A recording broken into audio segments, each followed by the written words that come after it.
ശമ്പളം 1.5 ലക്ഷം രൂപ വരെ. പരീക്ഷയില്ലാതെ കേന്ദ്ര സർക്കാർ സ്ഥാപനത്തിൽ ഉന്നത ജോലി. കേരളത്തിലും അവസരമെന്ന് കേട്ടാലോ? ടെലികമ്മ്യൂണിക്കേഷൻസിന്റെ സബ് ഡിവിഷണൽ എഞ്ചിനീയർ തസ്തികയിലാണ് അവസരം വന്നിരിക്കുന്നത്. https://dot.gov.in എന്ന വെബ്സൈറ്റിലൂടെ ഈ അവസരം ഉപയോഗിക്കാം. ഈ മാസം 26 വരെ അപേക്ഷിക്കാവുന്നതാണ്.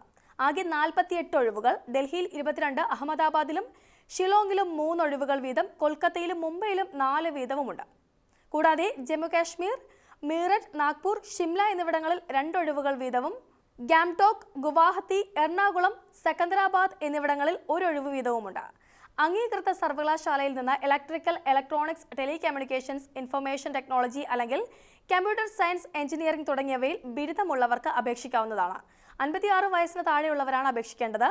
ഉദ്യോഗാർത്ഥികളുടെ തൊഴിൽ പരിചയവും യോഗ്യതയും അനുസരിച്ചാണ് ശമ്പളം തീരുമാനിക്കുന്നത്. 47,000 രൂപ മുതൽ 1,51,000 രൂപ വരെ ലഭിക്കാം.